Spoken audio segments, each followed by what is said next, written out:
What we mean by ours is not a simple thing.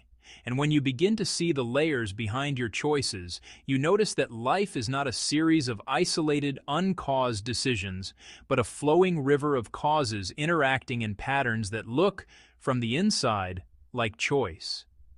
And perhaps the most human ingredient in this whole discussion is the way we navigate responsibility. We hold ourselves and others accountable for actions because it feels important to do so. We feel pride for the things we accomplished and regret for the things we avoided. And we praise courage and condemn cruelty, not just because these reactions are socially useful, but because they are deeply woven into how we experience ourselves and others.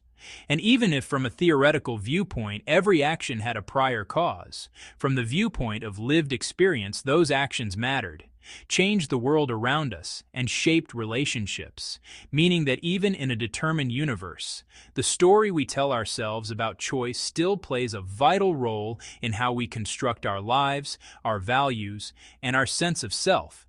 And in this way, free will, at least in the sense of experiential agency, remains deeply relevant to how we live, love, create, struggle, triumph, and fail.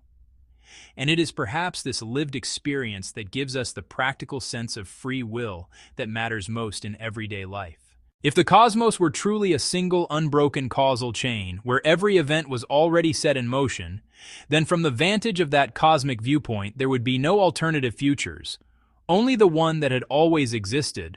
But from your own vantage point, looking out at your choices, your hopes, your fears, your sudden inspirations, the tension between possibilities still feels real, immediate, and powerful. And it is this felt tension, this sense of agency arising in relation to the world, that makes life feel like an unfolding adventure rather than a pre-written script.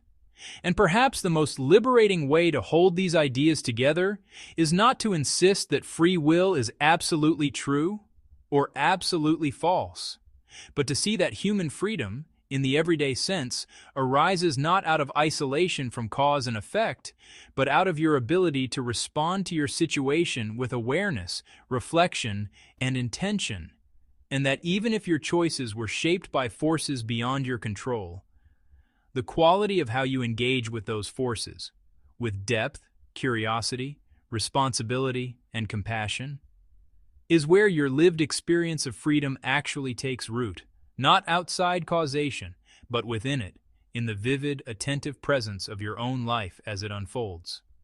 Thank you, and please subscribe for more.